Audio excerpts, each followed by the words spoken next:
trigger warning. This episode will be speaking about rape and sexual assault.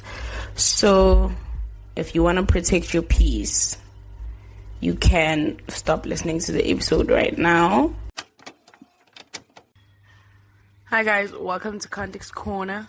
I'm your host, Malientle Mayapi, and this is our 4th episode. We will be speaking about rape culture, and sexual assault. I'm a bit shy right now because I did promise to be more consistent over the holidays, but I did not live up to that promise. Unfortunately, I'm still not back. There's just something bugging me and I have to speak about it right now. Now, if you're a day one, you know you're in for a rant, but if you're new here, welcome to the jungle. Now, when I was getting responses about how you guys feel about the podcast and everything, one of my friends said that I'm shouting at you guys. Now, guys, I'm sorry. I know you would like me to speak calmly, ASMR vibe. I don't know. And I would like to, but that's not my voice. Another thing is the things that I speak about kind of spark emotion inside me, so I do end up, in a way shouting at you guys. I don't mean to. I appreciate you guys listening, and I'm sorry for shouting at you guys. In South Africa, our statistics show that between the financial years 2018 and 2019, 2023 and 2024, 106,001 rape cases involving children were reported. On average, this equals approximately 1,472 child rape cases per month, or roughly 48 cases a day. Crime statistics also reveal that 91 children were raped at school from April 2024 to June 2024. That is just 3 months. And it happened on school grounds. And often when you are a victim of sexual assault, you always have to justify yourself. Why were you there? What were you doing? What were you wearing? All of that. Now, if 91 children were raped on school premises in 3 months, obviously this shows it can never be about you. It can never be about what you did wrong, and it is never your fault. And I just think rapists should be arrested and killed. Also, these questions are pretty harmful because when a child is supposed to be in school, but say they skip school, because children will always be children, and say that child skips school and decides, no, let me go to a house party nearby, and then it happens that that child is violated. Knowing that these are the questions that they will be asked, what were you doing there? You're supposed to be in school, and all of that. They do make the child be scared to report. But now that doesn't mean that the child wasn't violated. That is why these questions are harmful and they stop victims from speaking out. On the 10th of December 2024, the Department of Science, Technology and Innovation published a report which outlined that regardless of their partner status, 99.9% of women had experienced sexual violence in their lifetime, which translates to 2,150,342 women. Bear in mind that not all sexual offenses are reported, so we might have a bigger issue than it looks right now. Also during the same December, Limpopo Premier Popia Matuba was very vocal on teenage pregnancy and urged parents to open statutory rape cases against men who impregnate young girls below the age of 18. This was after 31 teenagers gave birth on Christmas Day in the province. The case, which was number 1 on the news, was that of a 13-year-old who was impregnated by a 27-year-old, which then led to his arrest. In the whole country, 90 teenagers gave birth on Christmas Day. When society looks at teenage pregnancy, we hardly consider those that fathered the kids. These young girls face a lot of shame and name-calling. Now it's time for shame to change sides. The law in SA says that it is illegal for any person younger than 16 years old to consent to or to be involved in any sexual act, and it constitutes as statutory rape. It should be noted that consensual sex, where both parties are 12 to 15 years, and sex between an adolescent younger than 16 years and a partner who is not more than 2 years older, is no longer a sexual offense. I also find it insane that men need laws to stop them from having sex with children. My heart breaks for all the young girls in Iraq, as they have a law that they have just passed which allows them to marry girls from the age of 9 years old. Horrible, evil men taking away their childhood. Now, when this comes up and people are like, oh, but in the olden days, this is how it happened and it wasn't a problem. Thing is, back in the olden days, if we're going back historically, women weren't allowed to work. So if you were not allowed to work or not participate like in the economy or not participate in the system at all, the only way you would participate is by serving your man. And so you grow up as a girl serving your family. Mostly you're serving your dad and your brothers. And then you are mainly being taught or raised or conditioned for marriage. You're being raised to be ready for marriage. And because women had no goals, you were not going to go to work, you're not going to be a model, you had nothing to look forward to. The only thing that you could look forward to is marriage. And so being married at 12 or 13 was normal, because that is what women were made for. Thing is, women have always been told what to do.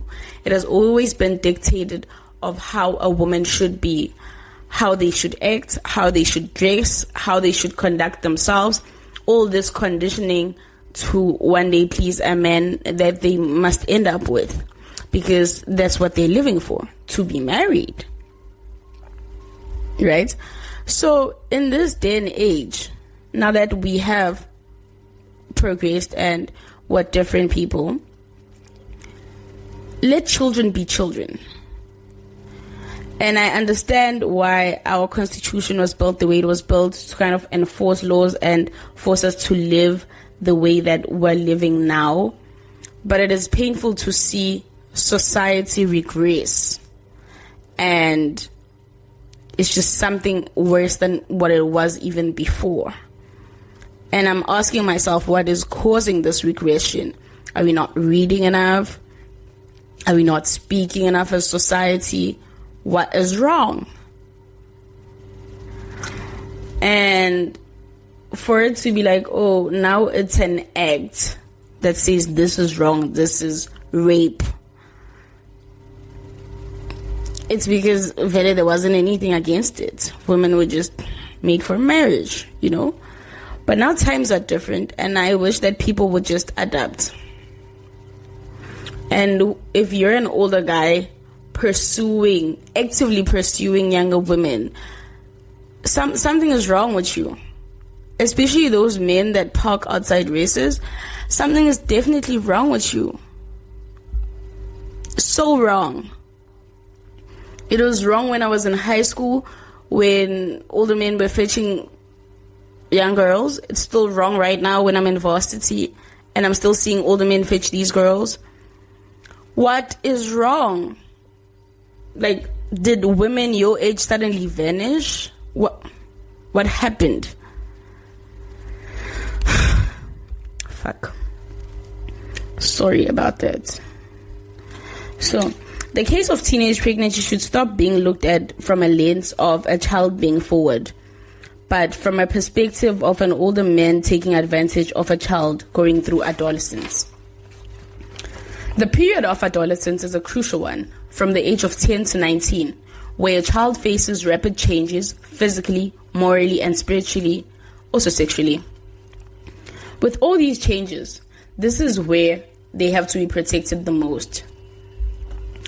Now, I know, when you're like in puberty, like hitting puberty, and you're just going through all of these changes, it is just a lot. That is why it's more or less expected that when you hit puberty, you get into these arguments with your parents, because now you suddenly have different views on how you see things and how they see things. It's just totally different. And this is where, as a young person, you should be protected, have open conversations with your mom or your dad, and you just figure yourself out. And in this position where you're figuring yourself out, there are older men and women who take advantage of this position you're in right now, which is a vulnerable position. Now I'll take it back. When I was 12, I remember my crush was like my brother's friend. He was like, 16, 17? I was 12. And that was when I was like, oh, I like boys, because I like that boy. And what am I highlighting with this? It is normal that when your hormones kick in, you're like interested in someone a little bit older and not someone that you're in class with.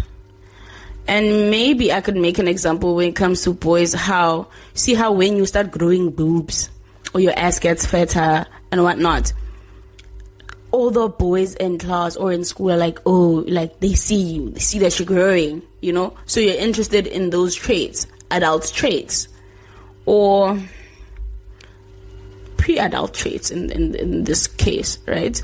And this is when you're finding your sexuality and the things that you're attracted to. And in most cases, that six-pack, those big boobs, or those other things are attributes that maybe an older person has.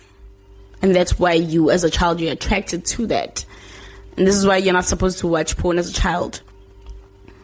And then, now if an adult comes and starts dating you, they're taking advantage of you figuring yourself out.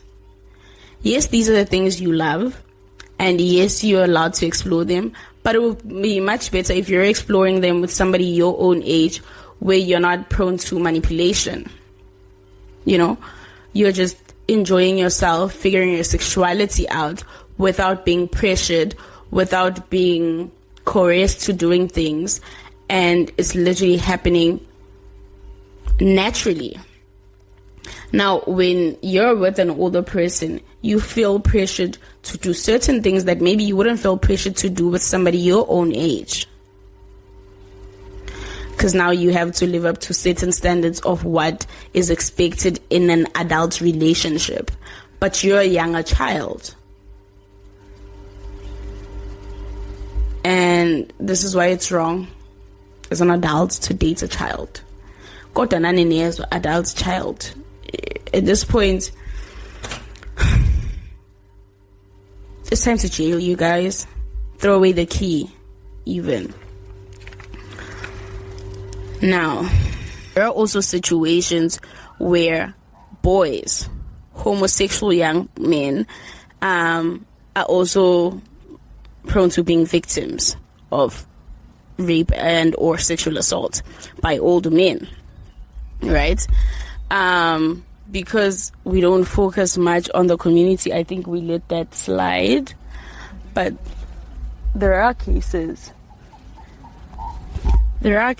where a young boy is trying to explore his sexuality, and because of the pushback that homosexual boys usually receive from the community, it is easy for predatory men to take advantage of that stage of a boy's life. Now, when it comes to rape, people always expect it to be of violent nature, where it doesn't happen at home, doesn't happen at school. It's just a random act when you're out in the night. Well, in most cases, most sexual assaults are by someone you know, and it is usually in a place where you're most comfortable. So, this means that we don't know much about rape or rape culture or types of rape. Now, what do I mean when I say types of rape? It is possible for somebody to say yes to having sex with you, and then in between the act decide that no, they don't want to go through it. And if you do continue with that, it is then classified as rape. It can be of violent nature. It can be a case that you are having sex with someone that is underage, that is still classified as rape. So it is important that you get consent. And what is consent? Is when somebody agrees to partake in the act with you. Now, as the law of South Africa says, somebody under the age of 16 cannot give consent. And that is why in this case it is statutory rape.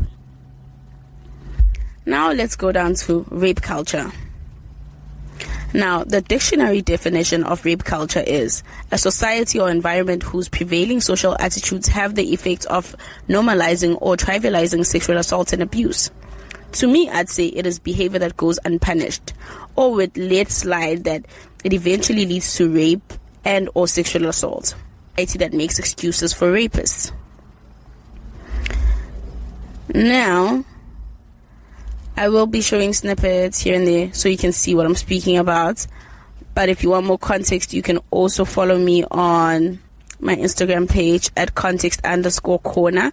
We're also available on YouTube and Spotify. Remember, if you want to ask questions, guys, you can ask. If you want more info, you can also go on the Instagram page, as it has more pictures and videos of everything that I might touch on. Now, there's also a hierarchy that I posted on our Instagram page, which highlights the behaviors which we take lightly, but will often lead to rape and or sexual harassment. So, it starts small, like unsolicited nude pics, catcalling, sexist jokes, rape jokes, non-consensual photo or video, groping, revenge porn, stealthing. Now, stealthing is a removal of a condom without the consent of the other party. You're probably wondering why I had to define that. It is because last year at school, we had a GBV debate or discussion, I shall say. And when I mentioned stealthing, I was shocked that most people in the room didn't know what it was and didn't see it as an act of violation of the other person, right? And so I feel that this is also another reason why women realize later that, okay, I was actually a victim of sexual abuse or harassment. It's because sometimes we also don't know that this is something wrong, be it as, I think you can feel it as a perpetrator when you're doing something wrong. It's just wrong, must stop. But as the victim, maybe you feel like, okay, this is something that happened to me, I don't know what it is, but this happened to me. And then you finally figure out after some time that no, actually you have been assaulted.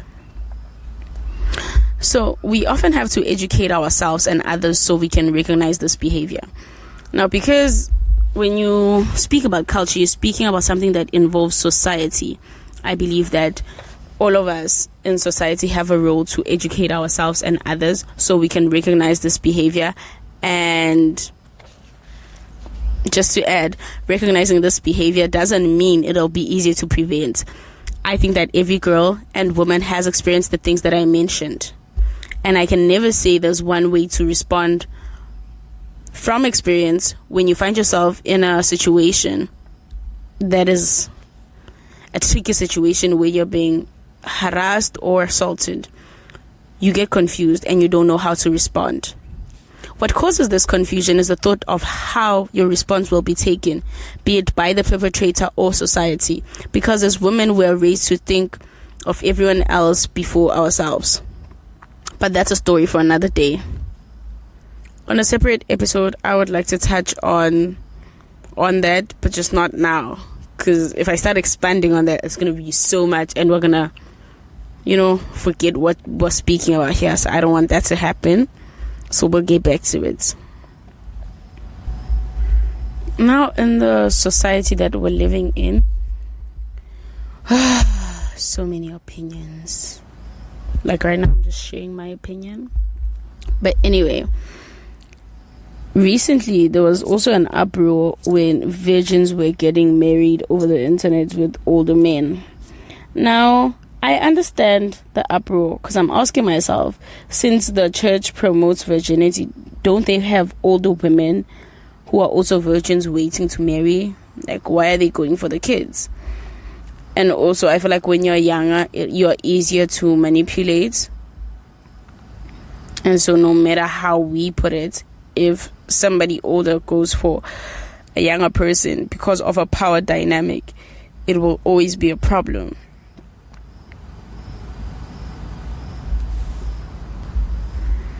There's a lot I can say about purity culture. If you're gonna save yourself and become a virgin, I don't really have anything against it. I don't think anyone should have anything against it.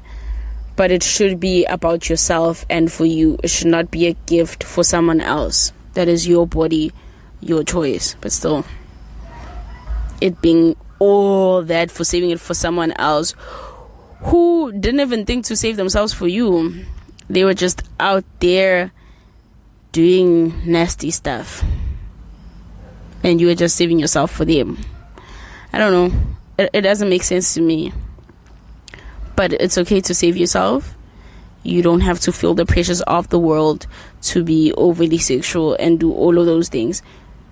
But don't make your decisions to be for someone else.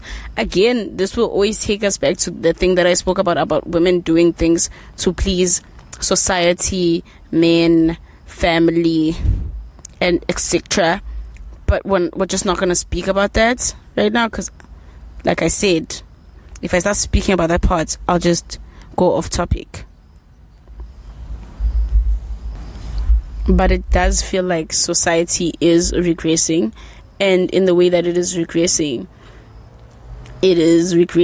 with the girl child bearing the brunt. And as women, as girls, we are also a marginalized group. So it is easy for us to take one step back, and then when you look at it, it's like, oh, you actually took 50 years back from what feminists fought for, what the women have fought for you to get better options, better rights, for you to do better. So I don't know. It's something that we have to sit down in society and look. And also, if I saw a clip of Dr. Ndlozi speaking about his virginity, and he said his virginity wasn't taken from him, he gave it away. And I think that we should also challenge the way we see sex. The way sex is something that for a girl it is demonized, but for a boy it is celebrated when it is an act that needs those very two people. But somehow the other person has to feel bad about participating in the act, or feel like they lost something, or that their value has in a way diminished. So these are conversations we need to have as society about sex, about rape, and the ideas that we put out there that may in the end be harmful to the next generation or to even ourselves. I remember was it 2 years ago? 2 years ago on Christmas, I was having a discussion with family. And when we were having this discussion, I was like, oh, it was around the time MK was just established. It is 2 years ago now, yeah. It was around the time MK was established. And one of the things that was being highlighted from the manifesto was teenagers that are pregnant should be arrested and put at Robben Island. And it was doing rounds, right? So we were having this conversation in the house. And I was like, I don't think that children should be arrested. Adults should be arrested. And then they were like, no, but what happens, you arrest this adult, the child dates another adult again. So this child obviously has a problem, and they also need to be arrested so that they can learn that this is wrong. My thing is, I don't think that's how parenting works. And I made an example. I was like, take a child. If a child is crying for chocolate, and this is before they have dinner or when they're supposed to be having dinner, you as a parent, you're not going to allow them to have that chocolate before dinner. You are the parent, right? You make the rules. You know that a child should eat this and not eat sweet things before dinner, or however you have based your nutrition on your child. But you are the parents and you make the rules. And they were like, I don't think we got it, because I remember I got so emotional that they weren't understanding me. Plus, I am so emotional when I'm on my periods. I just go haywire, I just start crying. Was I? No, I think they were crying. Yeah. I think I was on my periods because it was crazy. Anyway, thing is, as the adult, you have the authority to say no to what the child wants when it is wrong for the child. Because the child is responding to their urges or emotions. You as an adult, you know what is good and bad for the child. So you have the responsibility to say no, not now, or no, that's not right. And so that is where I stand with this. And I will always stand there. Adults that date children, you are the one that's wrong. I don't care if the child dates 5 adults. All those 5 adults are wrong for saying yes to that. That's just how it is. You cannot tell me you are being controlled by a 16-year-old. You are telling me a 16-year-old seduced you as a 50-year-old man or a 30-year-old man. You couldn't say no. Couldn't control. If you as a 30 to 50-year-old man cannot control your own emotions, imagine what's happening to a 13-year-old, to a 16-year-old that's figuring themselves out sexually. We are born to tag you. So, like, I don't even want it to be a point of reference where we're, like, even speaking about it. No, let's go back to rape culture. Rape culture are the things that we make normal as society, to the point where we end up using those things to justify harassment. I will make an example about the Judge Mbenenge case. As soon as Vele Ulona, the judge, started sending pictures and asking this person out, because of the power dynamics, it was already harassment. Despite that, she responded. Despite that, she entertained this. Despite anything, the point where it started, it was already harassment. And now, when there are power dynamics involved, the response is different. Right? I also asked the guy this. I was like, to this guy, what do you, if you were working for a woman and they asked you out, what would you do? He was like, oh, I don't know, because women, when they get rejected, they start acting a certain way. What if they start making my life hard and this and that? And then I told him the story, and he was like, oh, well, it's going to be hard for her to get a job now because, you know, she has that cloud around her. And it's so crazy that you can come out about being harassed or something happening to you, and it's like, oh, now you're like blacklisted from the industry, and it's going to be hard for you to now get a job or go to other places. It's going to be hard for you to now get a job. And it is so crazy. Okay, and that is so crazy, which is why some people hesitate reporting their crimes. Because it's always like, oh, what did I do to deserve this? And it's like, should I respond? Should I not respond? This is my boss. You go through all those things in your head. And women understand this, because I know every single woman has went through it. whether it's being groped, whether it's being catcalled, whether it's being harassed, or whether it's being actually sexually assaulted. There is just one thing that you have gone through as a woman, pretty or not. And there's this thing that only pretty people get assaulted. It's not true. That is not true. Everyone can be a victim. So it is important that you always stand with victims and support them, because it can be anyone. And we should always be creating safe spaces where they can come out without being worried of the repercussions. Because the repercussions are what make people be scared to report.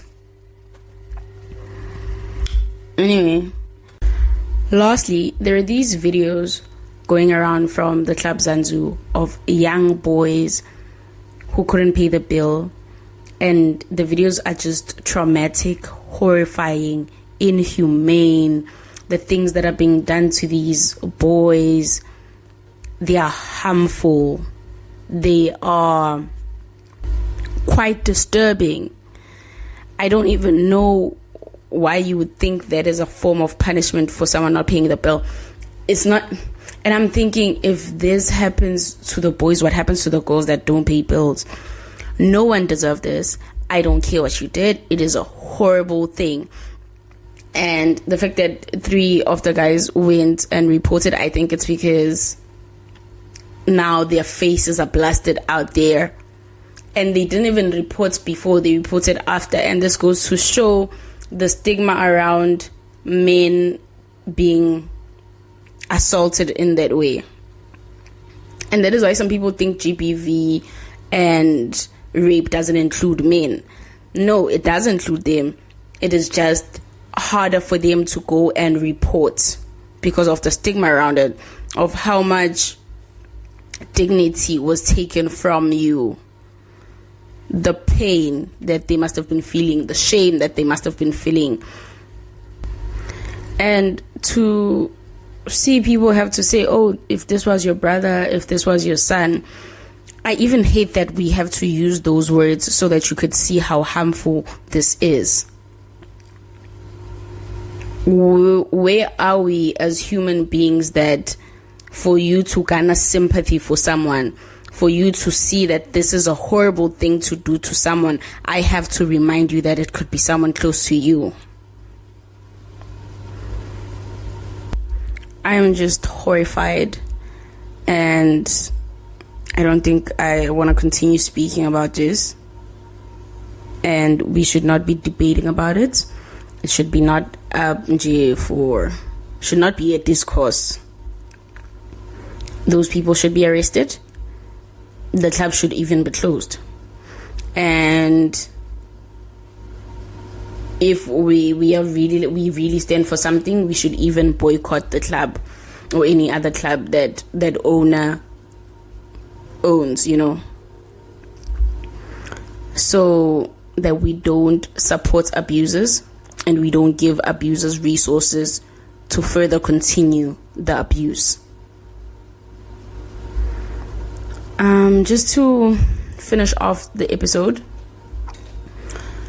our 6 registry offenders list is going to be up and running by the end of the month. Thank you to our Minister of Justice. I'm really happy about this. We can now go there, you check your boyfriend, you check your family, you check anyone around you, your kids or your family, so that you know the people that you keep around you. And you are at least out of danger.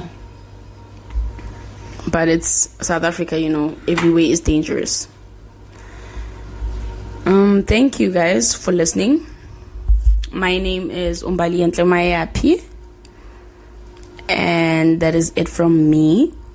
Please don't forget to like, follow, and subscribe. You can find us on Instagram, YouTube, and Spotify at context_corner. Remember that. context_corner. Love you loads. Thank you for listening.